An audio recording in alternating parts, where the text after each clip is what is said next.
Hi there, I'm David Wilson, brand ambassador and lead trainer for Isuzu UTE Australia's iVenture Club, and have I got a story for you today because it's all about water crossings. What an adrenaline rush! With the Isuzu D-MAX and MU-X since 2021, all those models boast an 800mm fording depth, which gives you the green light to venture way beyond that river or creek barrier. But remember, safety first. So today we're dishing out some tips on how to tackle water to keep your car safe and your passengers safe and keep you in the clear. The first thing you want to do is scope out that river crossing.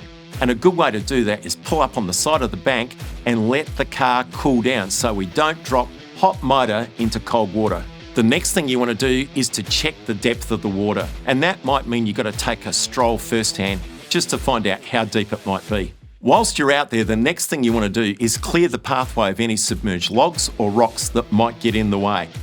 So if that stream you're looking at is running really quickly or it's too deep, I reckon you ought to find something else to do. Find another route to navigate to get to the other side, because it might be one that imperils you and your vehicle.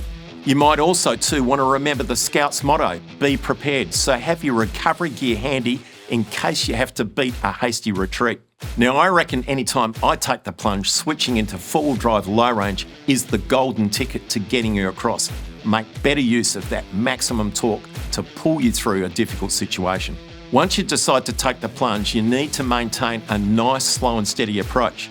So keep the front wheels in the dead ahead direction, know where the exit is, and don't go too fast because you don't want to push water up over the bonnet and drench that engine bay. Once you've successfully negotiated that water crossing and you're out of the creek bed, pause for a moment and let the undercarriage drain out. Once you feel like you're good to go, you can select high range and resume the journey.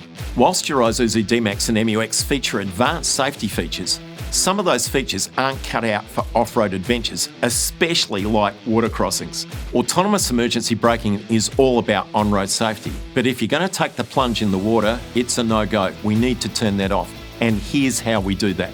So the first thing you want to do is to find the buttons on your steering wheel that will guide you to the multi-information display. When you get there, you want to select Autonomous Emergency Braking and then select Disable.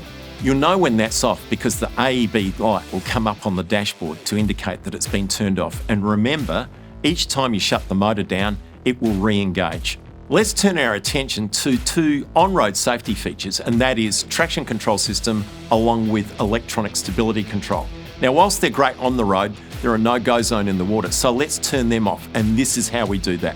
With this one, you'll need to locate the TCS and ESC button.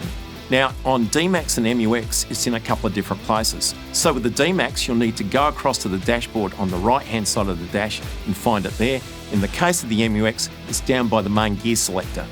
Once you've found that button, push and hold it down for around 5 seconds, and you'll see a light come up on the dashboard to confirm that the systems have been disabled.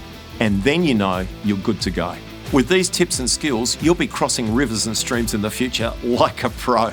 For more tips and tricks, why don't you head over to the Isuzu UTE Australia website, where you'll find heaps more 4x4 tips. And you can also stay connected and join up with Isuzu owner events at iVenture Club, and you'll find that at iventureclub.com.au.